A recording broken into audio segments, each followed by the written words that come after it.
Welcome to my class. नमस्ते student.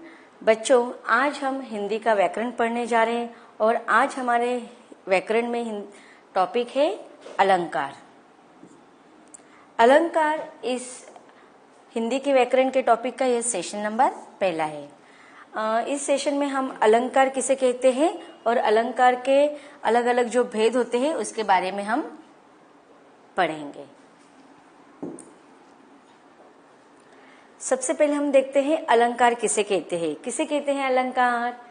अब देखिए, कहीं पर अगर हमें घूमने जाना है, किसी की शादी में जाना है, तो अधिकतर लड़कियां जो होती है वो क्या करते हैं, तरह तरह के सज धज के जाती है, तरह तरह के गहने आभूषण डालते हैं।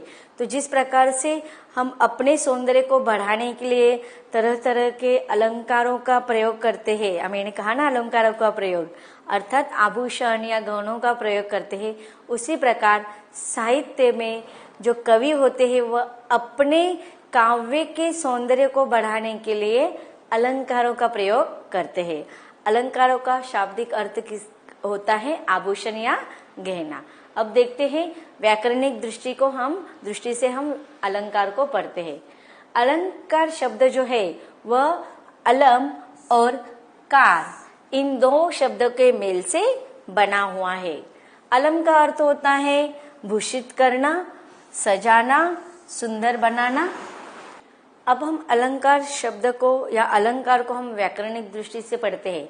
अलंकार जो शब्द है वह अलम और कार, इन दो अलग अलग शब्दों के मेल से बना हुआ है। अलम प्लस कार अलंकार।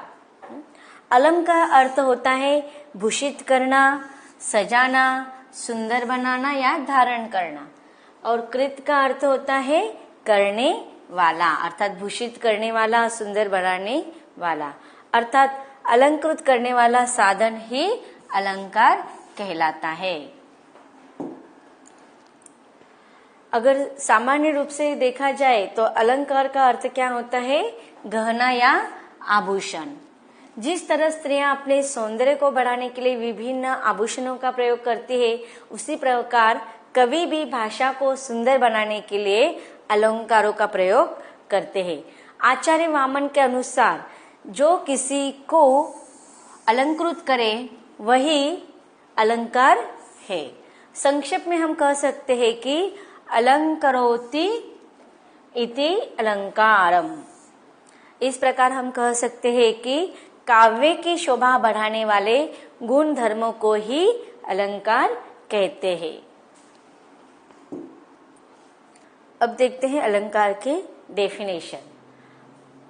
परिभाषा: काव्य की शोभा बढ़ाने वाले तत्व अलंकार कहे जाते हैं।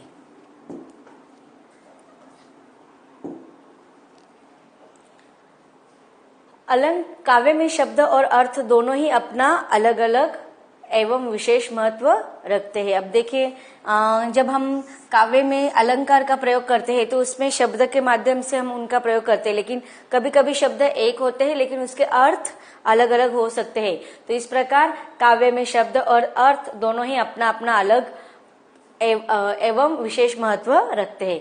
कभी शब्द विशेष के प्रयोग से काव्य सौंदर्य में वृद्धि होती है अर्थात बढ़ता है, तो कभी अर्थ में चमत्कृत उत्पन्न होता है। और इस प्रकार शब्दों और अर्थ के आधार पर अगर देखा जाए तो अलंकार के मुख्यतः दो भेद होते हैं।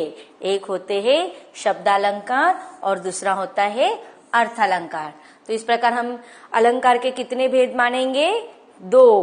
कौन कौन से? शब्दालंकार और अर्थालंकार। तो सबसे पहले हम शब्दालंकार क्या होता है इसको विस्तार से पढ़ते हैं। शब्दालंकार दो शब्द से मिलकर बना हुआ है, शब्द प्लस अलंकार। शब्द के दो रूप होते हैं, एक होता है ध्वनि और दूसरा होता है अर्थ। ध्वनि के आधार पर शब्दालंकार की सृष्टि होती है। जब अलंकार किसी विशेष शब्द की स्थिति में ही रहे और उस शब्द की जगह पर